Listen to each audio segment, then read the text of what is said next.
Buenos días, chicos de Triunfo, les saludo a su profesor siempre, Medax.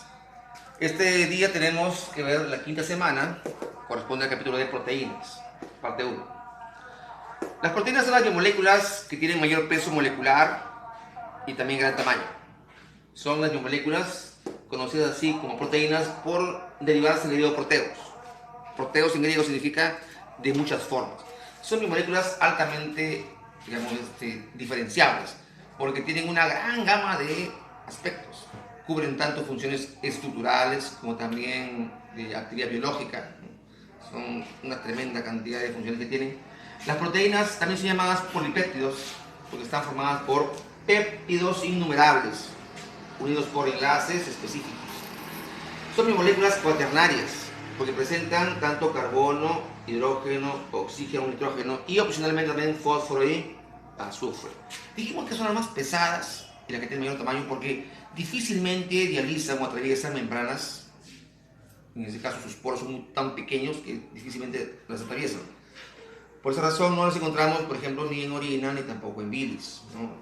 Para que una proteína pueda pasar por un poro de membrana es muy difícil. De hecho, si pasara es porque la membrana está tremendamente destruida, ¿no? Es así, una cosa normal. Son biomoléculas que no tienen nada que ver con energía. Vimos anteriormente que las fuentes de energía son los carbohidratos y opcionalmente los lípidos. La proteína no tiene que ver nada en forma normal, a menos que existan problemas. Por ejemplo, caquexia, falta de alimentación total, ¿no? En la caquexia o en la anorexia nerviosa, por ejemplo, el individuo no come nada, no introduce ni azúcares ni lípidos. Pues tiene que hacer uso obligatorio de sus proteínas, de una forma anormal. Cada gramo me da 4,1, igual que una molécula de azúcar. Pero en este caso, si es cierto, lo que pasa en este caso es que al usar proteínas estamos consumiendo los músculos. Estamos llegando a un grado extremo de emaciación. Por lo tanto, al final vamos a tener la piel pegada al hueso. Eso es lo que ocurre cuando uno consume proteínas en forma normal, que no debería ser, ¿no? Solamente en ese caso son energéticas, de manera así, extraordinaria. Son biomoléculas reparadoras de tejidos. Cuando, por ejemplo, estamos sometidos a una operación, para que una cicatriz se dé, requerimos consumo de proteínas. Por ejemplo, ¿qué nos dan cuando estamos operados? ¿Sí?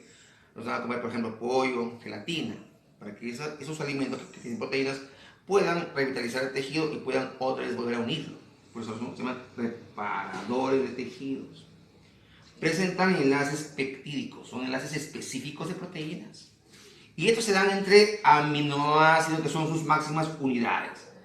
Las proteínas realmente, si viéramos así un porcentaje, corresponden al 50% del peso seco total. Si sabemos que el agua también está en el peso general y el agua corresponde cerca de un 70%, el 30% de peso seco, la mitad de eso es proteína. O sea, un total sería un 15% del total del peso total, ya es proteína en el cuerpo humano. Entonces son necesarias de consumo. Las proteínas no pueden ser obviadas en una alimentación, deben estar ahí, ¿no? Hay un montón de alimentos que tienen proteínas, el huevo, la leche, las legumbres son ricas en proteínas. Esos alimentos deben ser consumidos obligatoriamente para poder tener una gran cantidad, digamos, de funciones como cumplen ellas y también reparar también tejidos, ¿no? De esa manera. En sí, ¿qué es un aminoácido? Es la unidad básica de la proteína. Veamos acá un ejemplo de aminoácido. ¿Por qué se llama aminoácido? Aminoácido, porque son dos partes. De hecho, es una molécula anfotérica, tiene dos partes, ¿no? Amino y una parte ácida. Tenemos aquí la parte amina, es la parte básica de la molécula, ¿no? Y la parte carboxílica es el ácido. Por esa razón coexisten dos partes, una parte básica y una parte ácida. Por eso se llama molécula anfotérica, ¿cierto? Los aminoácidos son, como decir, los ladrillos. Con ellos se construyen numerosas cantidades de proteínas, innumerables. Depende de la posición de uno de ellos para que la proteína sea tal cual es. Tenemos en realidad 20 aminoácidos generales, que son los primordiales. Hay muchos más, pero son 20 las moléculas primordiales. De ellas se dividen en dos grupos esenciales, que son 10. Valina, leucina, isoleucina, lisina, metionina, fenilalanina, treonina, triptófano, arginina, histidina. Estas 10 se llaman esenciales porque necesitan estar en la dieta diaria. No se puede obviar su consumo. Ya cualquier legumbre contiene gran cantidad de aminoácidos esenciales. El huevo, la carne, la leche contienen también aminoácidos esenciales. Dejar de consumir esto es decir que una proteína no se forma, porque sin esto la proteína no tiene la arquitectura total para hacerlo. Los no esenciales, que también son 10, en cambio, son aminoácidos que pueden o no pueden estar en dieta. Al final el mismo cuerpo los produce. Tenemos aquí glicina, serina, prolina, alanina, cisteína, glutamina, ácido glutámico, asparagina, ácido aspartico y tirosina. Estos aminoácidos, repito, ¿no? A diferencia de los anteriores, pueden o no estar en dieta, porque el cuerpo al final lo va a producir.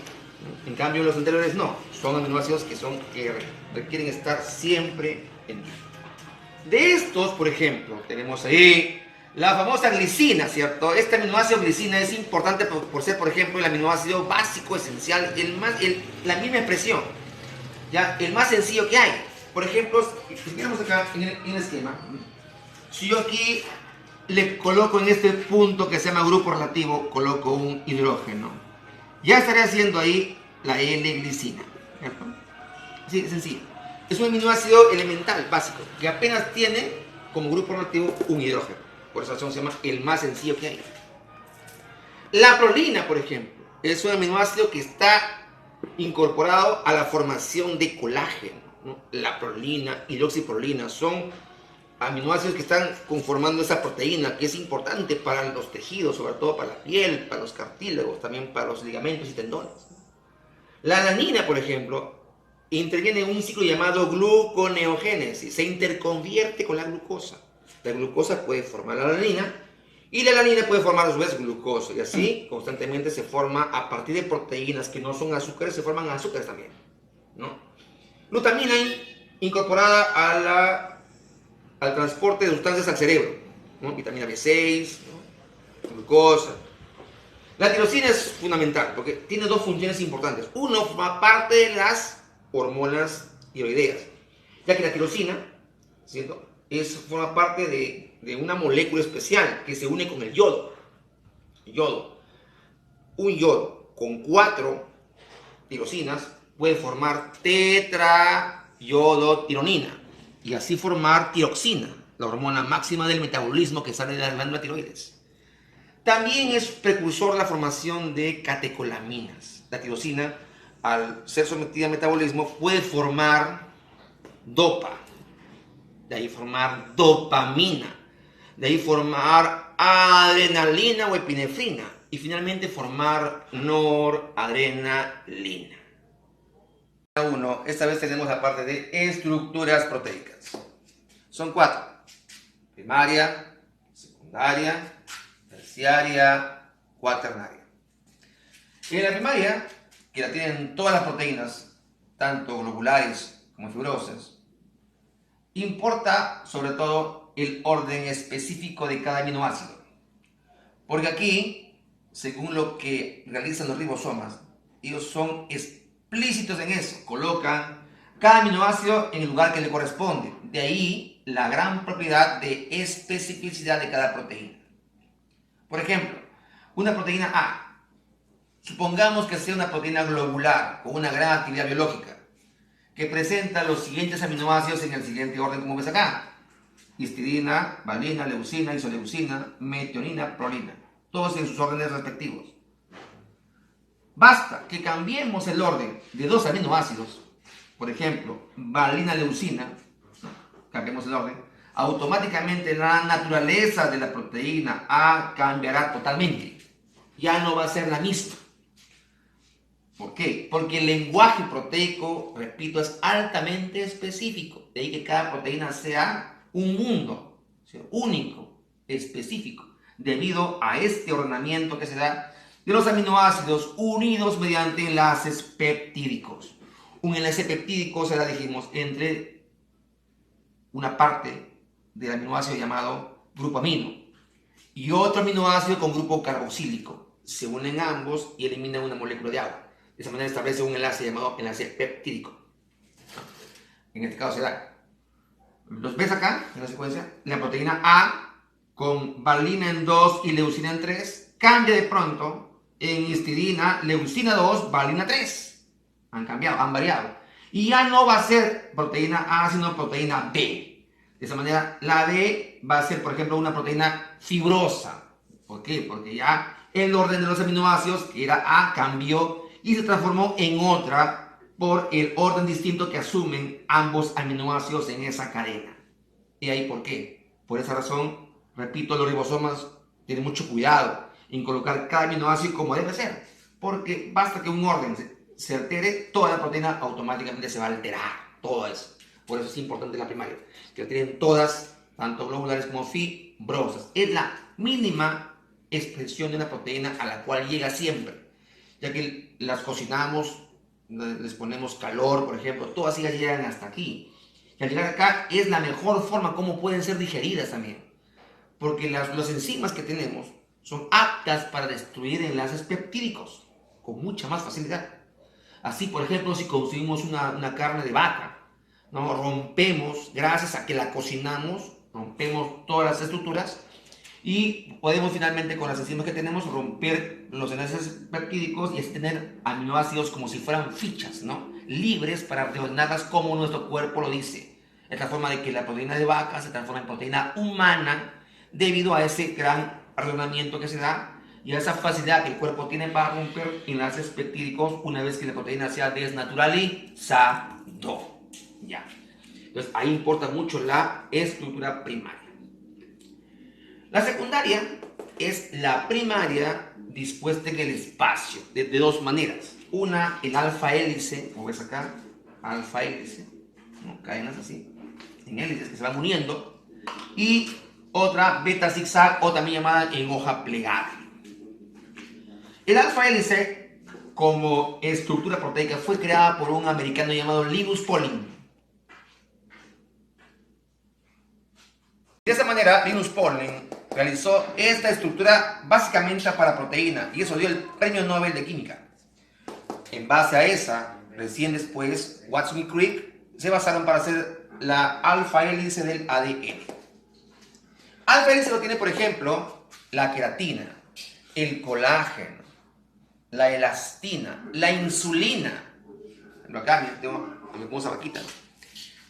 Los cuernos de la vaquita están formados por queratina. La piel de la vaquita también está formada por queratina. Presenta estructura alfa hélice, ¿no? La siguiente, beta zigzag, como hoja plegable. Aquí se puede ver mejor, mira, ve cómo los aminoácidos más cercanos se unen mediante enlaces puente hidrógeno. Porque el enlace de la primaria era solamente peptídico. Pero aquí, en la secundaria, se asocia un enlace más, llamado enlace puente de hidrógeno, que se da, repito, entre aminoácidos muy cercanos, ¿no? De manera que hay un enlace más, mira. Se ve acá, mira, como una especie de hoja plegable, ¿no? ¿Sí? Como si fueran hojitas que están uniéndose. Esta, por ejemplo, la tiene la fibroína, que está en la tela de araña. La fibrina, que se usa mucho para coagulación. Como que ya tengo mi araña, ¿eh? Con la araña, por ejemplo, va bajando, ¿no? De su cribelo bota un hilito así, ¿no? Y ese hilito está formado básicamente por fibroína. Así que ella, básicamente, ¿no?, es la que elabora esta proteína. Hasta ahí, hasta la secundaria, tanto la fibrosa como la globular se benefician. Las dos llegan hasta ahí juntas. Pero ahí se separan. Porque la fibrosa llega solamente hasta acá. Como estructura pasiva que es, llega solamente a la secundaria.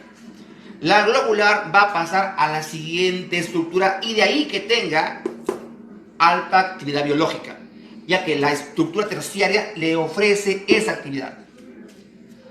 Ahí ya no van a ver solamente enlaces peptídicos, no van a ver solamente enlaces puente hidrógeno, ahí van a ver también otros enlaces más, por ejemplo, enlaces iónicos, enlaces covalentes, ¿no?, que van a generar ya una formación mucho más compleja.